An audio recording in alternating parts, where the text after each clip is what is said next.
Hi, everyone. My name is Rachel Scheinerman. I am the editor of My Jewish Learning and A Daily Dose of Talmud, and you are at the Daf Yomi Week in Review. This week, we're delighted to be joined by Rabbi Shuli Passo. So, Rabbi Passo, take it away. All right. Good morning, everyone, or good afternoon, I guess, depending on where you are. If you are in Niedertal, Germany, then it's probably not your morning. So good morning, good afternoon, good evening. It's such a pleasure to be back here. And for those who are in San Diego, early good morning. We are gonna do a quick review today of chapter 2 of Masechet Yevamot, the second parak, because we started chapter 2 almost a week and a day ago. And most of chapter 2 is found in this week's set of dapim.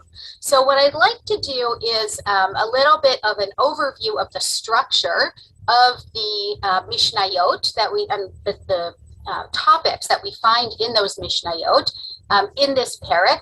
And then we'll focus in on one particular Mishnah, which I think raises up an important point or an important concept that might be helpful in thinking about all of this material, which admittedly is not easy to read, both from a technical rabbinic Talmudic standpoint of following all of the arguments and keeping track of all of the different relationships between people and their relatives and their relatives by marriage. I kind of think of Masechet Yevamot as the Talmudic equivalent of a Jackson Pollock painting, where you have a splatter over here and a splatter over here, and then you have lots of lines connecting them, and it can be very hard to keep track of the threads. It's also challenging material in terms of its content, and we're thinking about the ways in which the rabbis view women, or at least seem to view women in the context of their discussions here.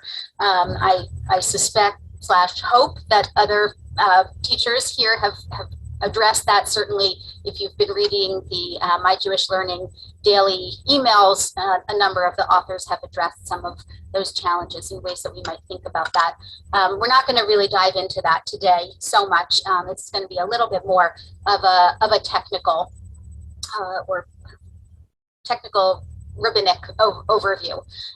So let's just recall or reacquaint ourselves or acquaint ourselves with what we were talking about in the very first Mishnah of the first chapter, which is a whole list of relationships, 15 relationships that the Mishnah tells us that if the husband of a woman dies and is childless, these 15 relationships exempt the woman from entering into levirate marriage, yibum, with her husband's brother, because there's some other aspect to the relationship that overrides the mitzvah of yibum and prohibits that marriage from happening.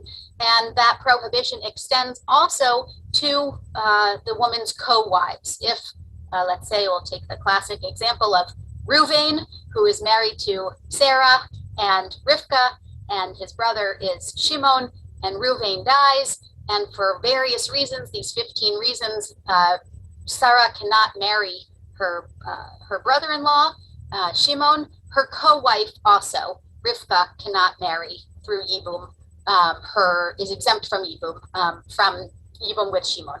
So the second chapter is going to the second chapter is going to pick up on one of the examples that was brought in that very first Mishnah. And I want to share my screen here to show a flow of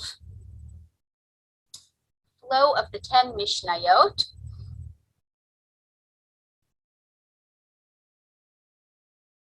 Okay. There we go. Okay.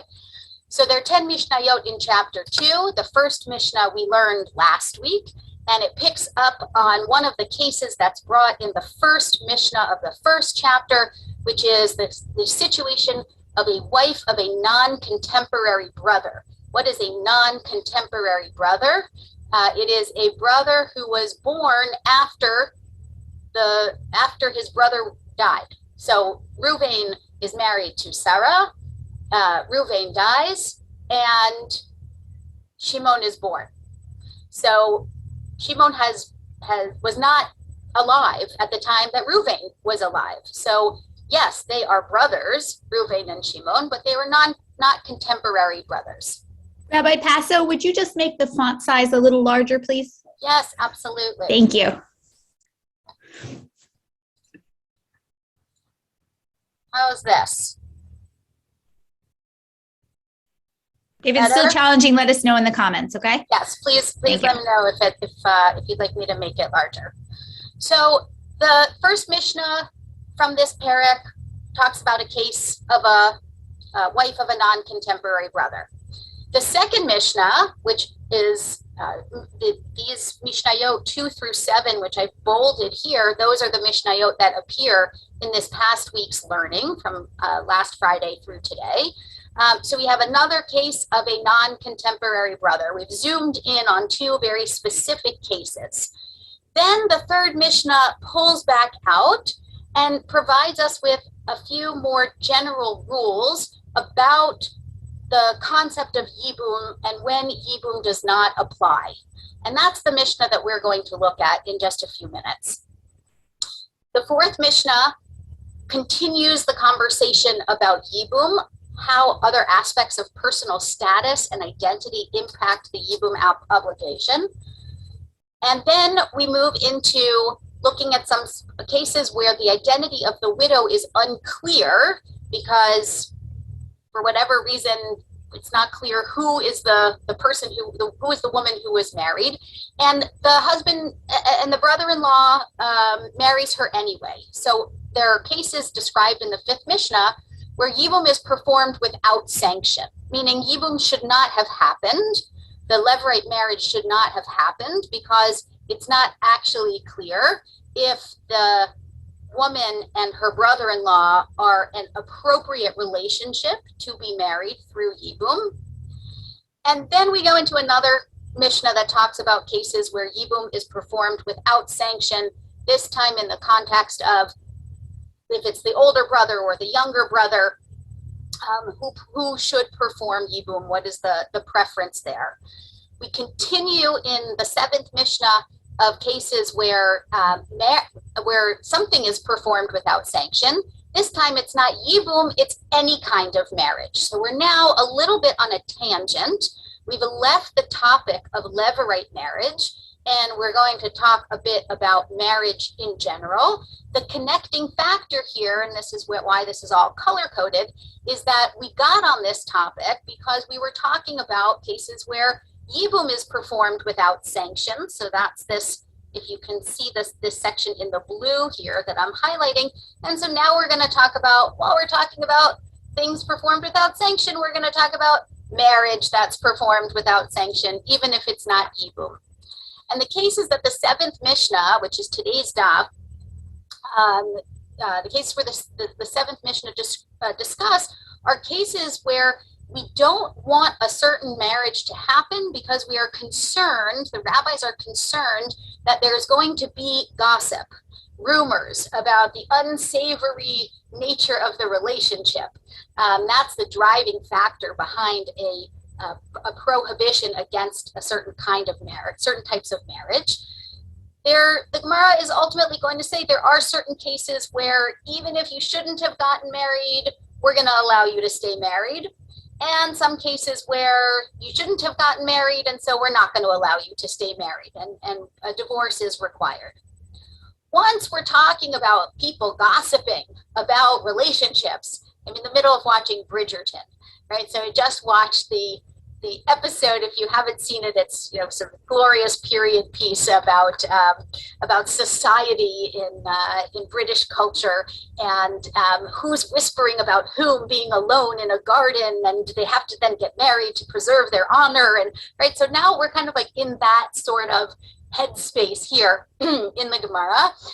We are concerned that there are going to be rumors flying around about an inappropriate nature of a relationship. So we bring in yet another Mishnah that talks about our concern with rumors, with gossip that might emerge about a certain type of marriage. And then we're going to go from, once we're talking about gossip, we are going to zoom into a very specific case of where a sage, a chacham, is prohibited from marrying a woman because it might elicit gossip. And that's in a case where a sage is involved as part of a beit din, as part of a judicial court, from freeing a woman from marriage to another man. We're not going to go into exactly what those cases are. That's for next week. As you can see, this ninth Mishnah is not part of our learning this week. But just suffice it to say that there are cases where a marriage can be undone by a court of law. And this is a situation that the Mishnah wants to share with us about a person who sat on this beit din, a chacham, a sage who sat on this beit din and was involved in freeing a woman from marriage to another man where he's not permitted to marry her. Then there's a case of where he is permitted to marry the woman in such a case, happens to be a yibum related case. So even though we have veered off starting in Mishnah 7 about looking at cases that have nothing to do with yibum, nothing to do with levirate marriage, now we're going to slowly begin to come back to our topic and the topic of our tractate. And then the chapter ends with the 10th Mishnah, cases where a man is not just a sage, but any man, depending on the circumstance, is permitted to marry a woman that he was involved with freeing from another marriage. So this is the flow of our chapter. And I think can be useful for me / fun to take this broad view and see what is happening in the rabbinic mind. How do we jump from one topic to another? This is just the Mishnah. The Gemara is even more discursive. Once you get into the Gemara's discussion of a Mishnah, there are all sorts of tangents and we go all over the place. But even the Mishnayot themselves, the way that they're organized and constructed, and particularly in this chapter, we see how, and this is what the color coding is here, you can see we've gone from one idea to another, then that leads us into another idea, then that leads us into another idea, that takes us on this tangent, now we're talking about gossip, so let's talk more about gossip, let's go here, let's go there, and finally we're going to come back around to yibum. Very often it's fun, it's useful to ask, how did we get on this discussion? Right? We're like seem not to be talking about anything related to our starting point. And so this is a nice way of kind of looking at that flow. Let me stop the share here. I see that there are some, you would like a copy. Yes, let me put this in the, everyone should have access to this. I'm putting the link to this document into the chat. And let me just see if there are any questions. We've got one about what it means to get married without sanction. What exactly does that mean? Right. Okay. So there are a number of different types of cases that are discussed in the Mishnayot, but sufficing it to say that there are some types of marriage that are absolutely prohibited, and such as some of the cases that we've discussed in the last chapter, and that we're also going to discuss in this chapter of Masechet Yevamot. A man cannot marry his mother, right? This is a completely not sanctioned, prohibited relationship. It is a relationship defined as erva, as an illicit or is incestuous, but it's not just, it's erva, it means more than incest. It is a completely prohibited relationship. So if a man married his mother or a woman married her son, this would be an unsanctioned marriage. And it would be an unsanctioned marriage that needed to be ended immediately. It cannot be allowed to continue. There are other types of situations where someone might marry, this is the case actually in the 6th Mishnah of this chapter. It is preferred that if a man dies without children, and let's say he has 2 brothers, so who should his wife, who should his widow do yibum with? right? She can't do yibum with both brothers. She's not going to marry both of his brothers. Who should she do yibum with? So there is going to be a discussion further on in the Masechet about the preferred order. But in this Mishnah, Mishnah 6 in our chapter this week, tells us that we'd like the older brother to marry her. She does yibum with the older brother. So a man dies, his widow marries the eldest of his brothers. But what happens if the younger brother performs yibum and marries her? That's not sanctioned, right? The sanctioned marriage is the marriage with the eldest brother. But we're not going to say that this marriage has to be dissolved. So if the younger brother marries the widow, then it's not a sanctioned marriage, but it is permitted to remain in place. And we would use the terms, and we will see the terms here, b'di'eved and lichatchila. Lichatchila, a priori, from the outset, the younger brother should not perform yibum and marry the widow. But b'di'eved, if he did, that marriage is allowed to go on. Okay, so is it unsanctioned? Does that mean any of the offspring are mamzers? Okay, so mamzer is a concept that is going to come up in some of the Mishnayot in this chapter. For those who are unfamiliar with the term, it's actually very, very specific. There are certain types of unsanctioned marriages where the offspring of that union would be considered a mamzer. A mamzer is a child who was born to a woman when she fathered by someone who is not her husband. So a woman is married, and then she conceives of a child with another man. That child is a mamzer. So it's not the case that all children of unsanctioned marriages would be defined as a mamzerim. But yes, there are some unsanctioned relationships whose offspring result in a mamzer. I want to take a look at the third. Take a look at the third Mishnah from our chapter, which we learned a couple of days ago. Share the screen here, just so we have a few minutes to look at some text. The sages. We're going to need that one bigger too, I'm pretty sure. Oh, sure. Thank you so much. Absolutely. Thank you. Let me. Again.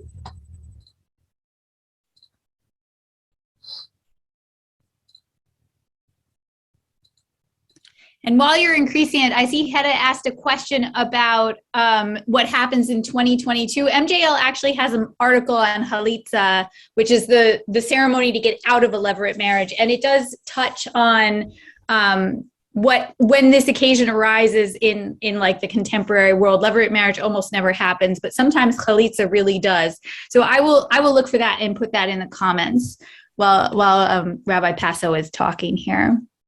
Yeah, so we are also living in a context now, in a Jewish context where polygamy is not permitted, right? That was not the case in rabbinic times. So a man who was already married to another woman, if his brother died childless, he could marry the widow, even if he were already married. That is halakhically not the case in the Jewish world that we live in the halakha, in the context of Jewish law that we live in now. So, which makes it even less likely that we would have a situation of yibum or the need for chalitza. But thank you, Rachel. So here's the Mishnah. This is the third Mishnah of our parak. The sages stated a principle about a yivama. A yivama is a widow who is in the position of needing to marry her brother-in-law.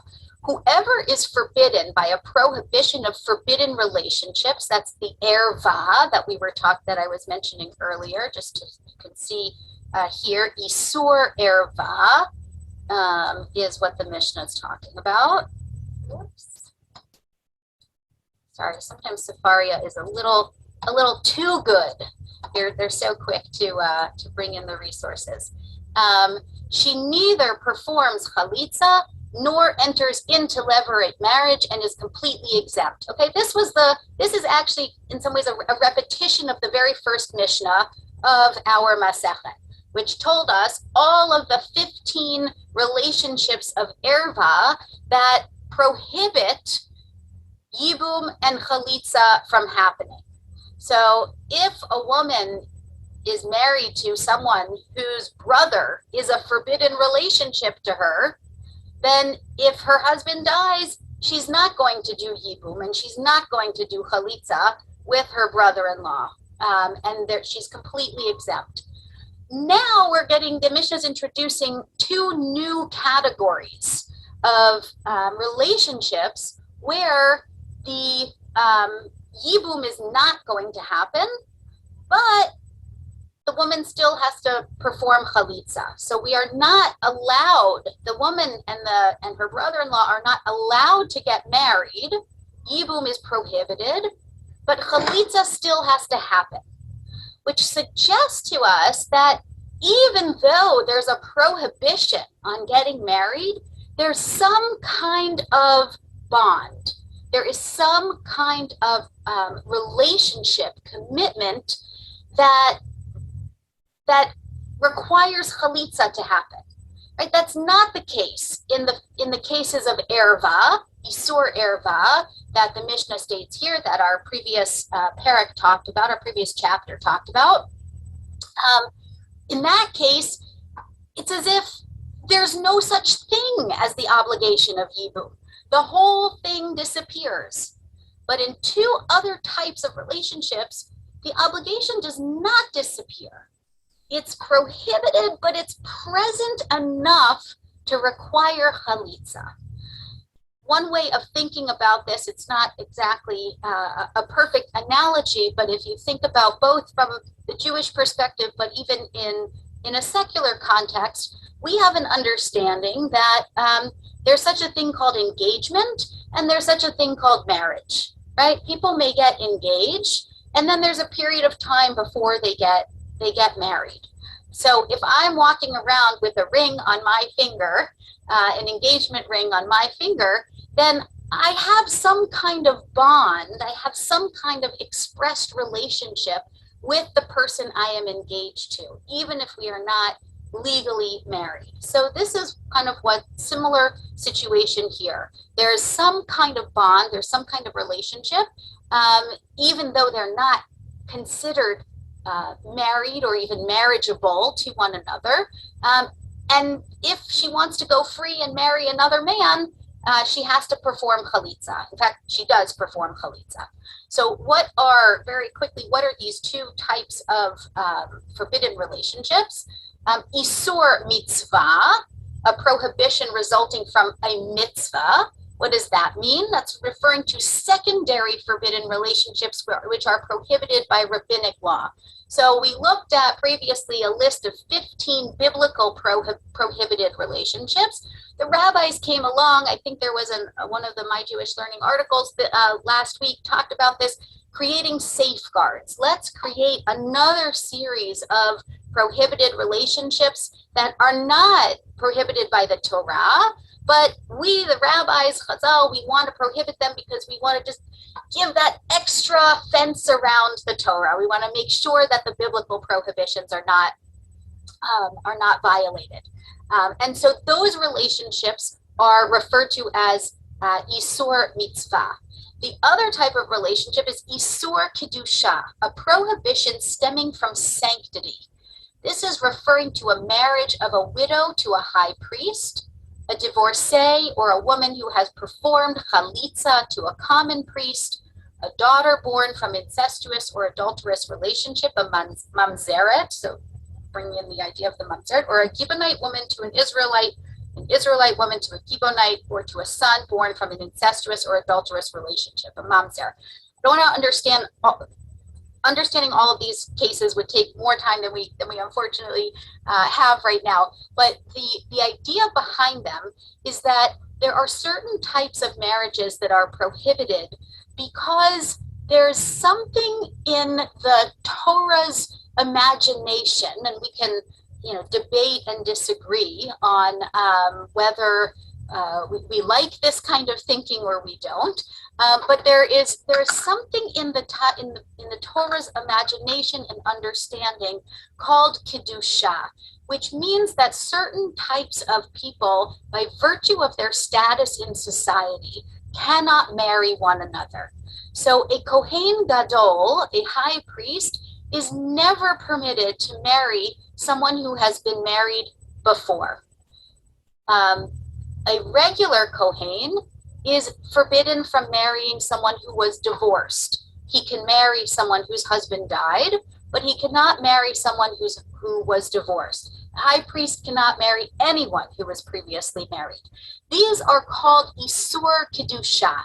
There is some sanctity that we want that the Torah says this is actually really important for our understanding of the religious life of the community.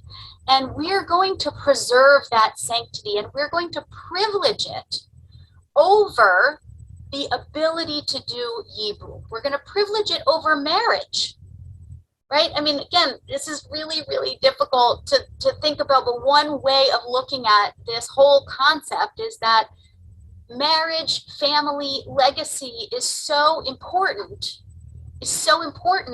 that we are going to allow a woman whose husband has died to marry her brother-in-law. That is actually a prohibited relationship from the Torah. Yibum itself is an override of a prohibited relationship because we're saying marriage is so important. Children from that woman and her husband's family line is so important. We're going to allow that to happen. Here, the Mishnah is coming along and saying there's something that overrides that override. There's something called mitzvah, which is rabbinic authority, and there's something called kedusha, which is some understanding of sanctity of social status, and that is going to override the override of yibum. So if we had more time, we would have a nice open discussion about what does that mean? Why are these things overriding the override of yibum? But it's a question that I'll leave you with. What is it about this concept of kedusha, the concept of rabbinic authority, that we want to privilege that over the Torah's mandate that a woman whose husband dies without children gets married?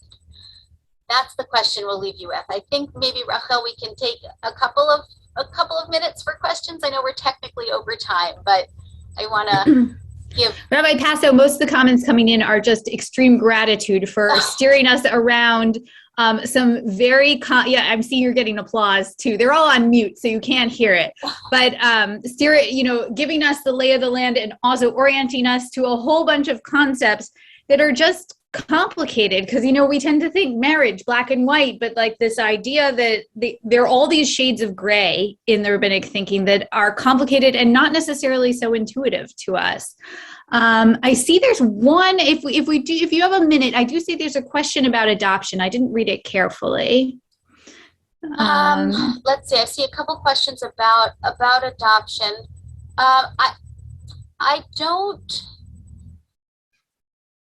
We certainly have stories in Tanakh, in Midrash, in rabbinic literature about people who were not the biological parents of a child being considered the parent of that child. So, for example, in the story of Ruth, in the book of Ruth, the Naomi, who is Ruth's mother-in-law, when Ruth has a child with Boaz, Naomi is described as a caretaker, and the child is described as Naomi's child. It's not adoption in the way that we think of it, that there's a formal process with paperwork, but there is some understanding that someone who is not the child's biological parent could serve in that parental role. I don't know. It's possible that there is something beyond that. I just don't actually know the answer.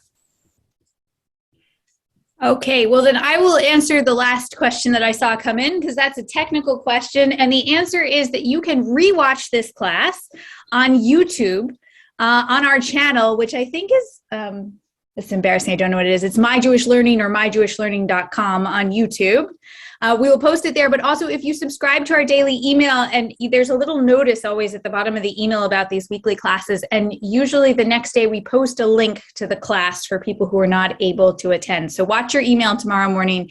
There should be a YouTube link embedded down there if you would like to revisit this class.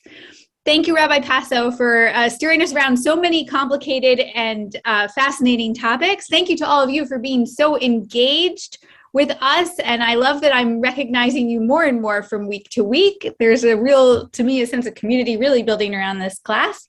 Yeah, we will see you all very soon.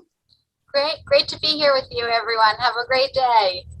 Thank you, everybody. Thank you, Raphael and My Jewish Learning, for providing this space. Thank you. Okay, bye-bye.